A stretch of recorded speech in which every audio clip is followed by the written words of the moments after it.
Hello, this is Daunton Productions and this is our timeline of our final film.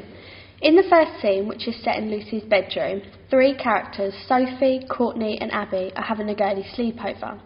In this scene, we will use close-up shots of the girls' faces to show you their fear throughout the ghost story which is told. We will include an over-the-shoulder shot of Courtney telling the ghost story, which will include her makeup and costume changing to the ghost look, which will give the effect that this is what Sophie is picturing in her head. During this scene, we will edit the shots so they are quick and snappy. We will include several different effects over Courtney's face while telling the story to give a frightening look. These will include old TV, black and white and flip reverse. These effects will create tension because it will make the antagonist look more spooky. In the first scene, we will use non-diegetic sound, which will be a slow audio over the top of the shots. This will slowly build up tension, and then a diegetic sound effect, which will be used, is Courtney's voice creepily telling the ghost story throughout the scene. The second scene of our final film is set at the rugby club car park. This is where Sophie's nightmare begins as she wakes up in the middle of nowhere and is very scared. This scene will include a high-angled shot looking down on Sophie as she awakes in her nightmare. This will build up tension as she will look stranded and vulnerable. Other shot types which we will include in this scene are close-ups of Sophie's face as she walks around the rugby club lost.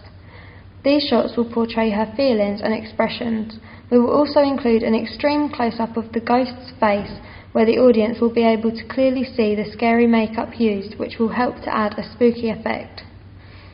We will also, like in the first scene, have a non-diegetic sound of a slow, creepy audio played throughout this scene to enhance the tension. Diegetic sounds which we will use in this scene are the sounds of Courtney's voice telling parts of the story throughout the nightmare, which will give the impression that this is what Sophie is hearing. In this scene, our character Sophie will be wearing her pyjamas and dressing gown. We decided to keep Sophie in the same costume throughout our film, as she is playing the same character. But on the other hand, as Sophie is picturing Courtney as a ghost, Courtney's costume changes to show this. The third scene of our final film will be set on an old railway track. In this scene, Sophie will be walking around panicking as she doesn't know where she is. Also in this scene, Sophie will be kidnapped by James, why are you telling me what happens in the third scene when I've wrote it? Oh, I don't know what you've wrote, you see, sorry, I was just summing it up quickly. The third scene of our final film will be set on track. Well, I can still say that, but... Yeah, I did, but I've only just noticed that, like you said. It doesn't matter if you say no, something. No, it doesn't. But we should be talking about like what's in it, like the lighting and stuff. Like in this scene, the lighting, not the third scene of our final film. This happens. Yeah, you know what I mean? Don't need to say it again. The third scene of our final film will be set on the old railway track. In this scene, Sophie will be walking around panicking as she doesn't know where she is. Also in this scene, Sophie will be kidnapped by James, who is another antagonist. He will throw her into the boot of his car and drive off. A macro element which adds a lot of tension to this scene is costumes. For example, Courtney's costume in this scene will be a white shirt with white trousers with blood all over them. She will also have blood on her face to make a more scarier look for her character.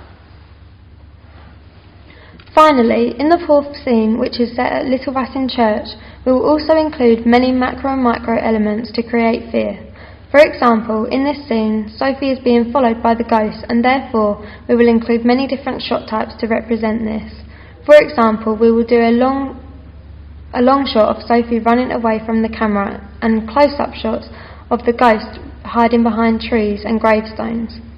In this scene, we will use the headlights of James's car to shine across the church as it will be pitch black, so this will help to highlight the church so you can see it on the camera. At the beginning of this scene, the car boot will be opened and Sophie will see Courtney's face peering in.